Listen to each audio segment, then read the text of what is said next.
Heading out.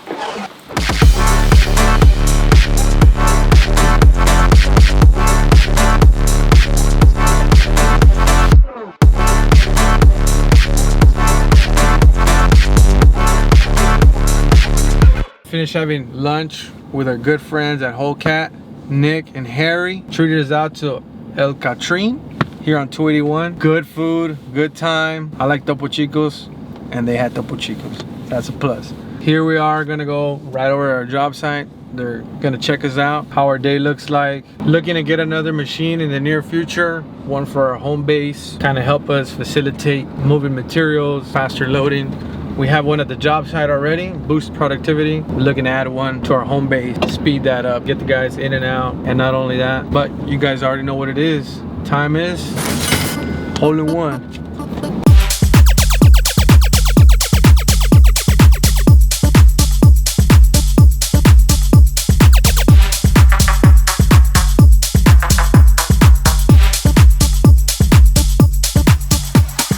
Friday, we ripped all that out. That's like within 30 minutes. We already we had all that. That's the benefit of tracks versus 4 rubber tires.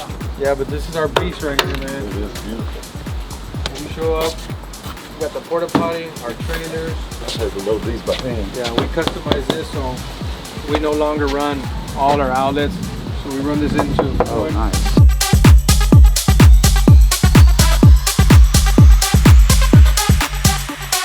Do you want to show them the gas cap you were talking about that you were trying to? Yes, we leave it here over the weekend. Either this was full of water or it got plastics in here. And not only that, the bad part is that there's no filter, there's no screen. Anything could just fall in here. So we had to completely take this out, all the fuel, empty it out, take all the fuel lines out, get it all cleaned up and deal, and that's out of warranty. But bad fuel is out of warranty, right? That's another thing that just needs to be, this needs to be on a lock and key. Same thing for the cap. Well, there's your air filter for the tab. You know that you can disable this with a padlock. We do that all the time. And then here's the fuel, but this needs to have a cap right here, which it already has the bolts here. Cap goes here, and then you just kind of lock it. Oh yeah, it's locked out. There's a padlock right there. I need to put a padlock with a 4-digit. That way you don't have to have a key. You just need to on there. Yeah, you know that, Nick? Mm-hmm. So this is padlockable. I think you might be able to get a door for here. The door. I'm not sure. That's what that T5 package offers. Maybe the D2, I believe. This should be a part number. Yeah, to put right now. Yeah. That I need that covered. Okay. So that's lockable to prevent either vandalism or. Yeah. That's kind of like that little door for that side. See that little U right there? See that little U? That tells you that's the top of the lock. I don't have to guess. Do I have the key upside down or not? It gets the guesswork out of getting frustrated, you know? Nick, here's what happens when you don't practice, though. Oh, here we go. It's got a. Pawpaw didn't even see it. It wasn't locked in the first place. Yeah, so there's where your hydraulic fluid goes. No, it's locked. No, it's on there. So vandal. Lock it out. Yeah. And that's just, I mean, like we lock this out. We lock the back out. All this normally we shut off. Yeah, and you see where the padlock goes right here. So this is your master disconnect. So the padlock can go right here, and then nobody can turn it. I'm sure this is a kittable part number right here. I'm sure it is. Or you could put a padlock on it, Johnny, until such time as you get. Yeah, we got to get that locked.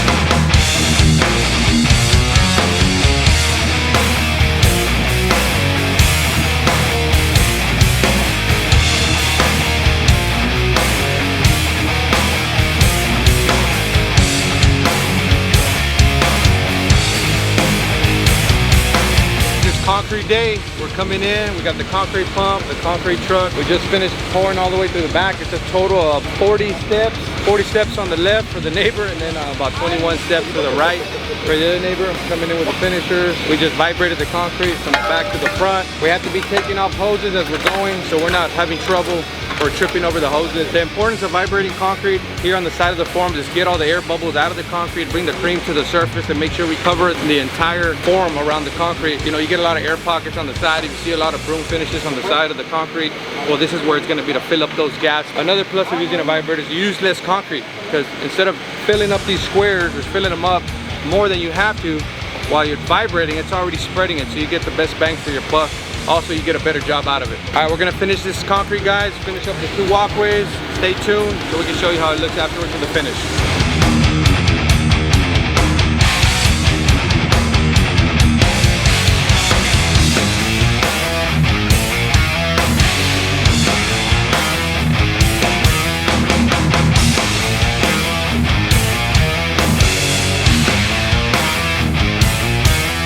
Load the extra base and the stuff here on one of those tote bags. Pretty much done. Iron out some little bit of details. Got this beautiful Trex decking. Wiping it down to eliminate concrete splatter. We could have, you know, put a cover on it, but we had a 6-inch gap. So we were using a concrete pump, so there wasn't too much splatter, but we're just giving it an extra wipe down. When we were filling up these steps, we had a lot of concrete just come over in between the forms. So we're scraping it out, throwing that back into the wheelbarrow. That way when we take off these forms tomorrow, it's a smooth, easy process. Oil up the forms.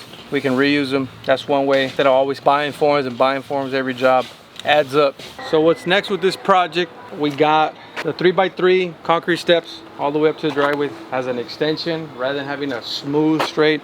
So we broke it up here, and we even gave the contour of the way the driveway is at an angle. We brought it here to keep the same dimensions. Here on the openings, we got about a foot gap.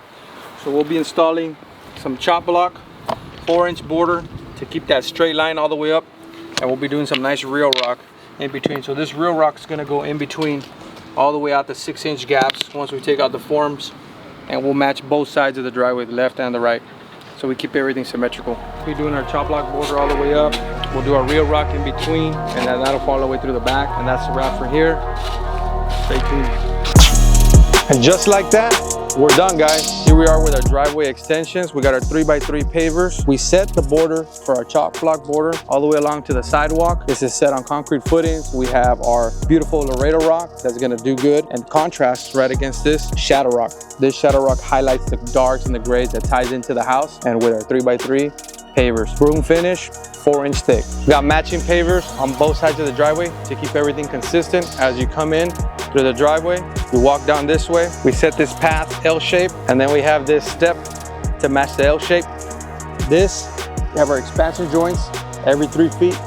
Break it down, prevents cracks, and helps out with the concrete. Come down this way, we have our Texas black, shadow rock, all the way in between each of the 3x3 pavers. We have our bender board on the side to keep the grasses and weeds out, and it comes all the way down to the gates and around to the backyards. 3x3 pavers, 4-inch thick is the way to go. Holds on, a lot of weight. All right, guys, as we come in through the gate, we continue with our shadow rock, 3x3 pavers. Did this angle cut, kept the 3x3 same look all the way down onto the pergola, and continue that 3x3 look with our stone borders, chop block borders. We didn't mason these borders, put them together to keep drainage from water still coming out. We didn't want to block anything out, especially when rains come in. You want to have that consistent flow where the water just leaves the property. On this side of the property, we did our composite border with more of our Laredo rock with some cherry laurels and some Eagleton hollies to keep the privacy from both neighbors. We kept the same consistent look on both sides. We have the Laredo rock. Also continue the same look with the neighbor with the 3x3 pavers from the left. Hold on. Let me get my glasses.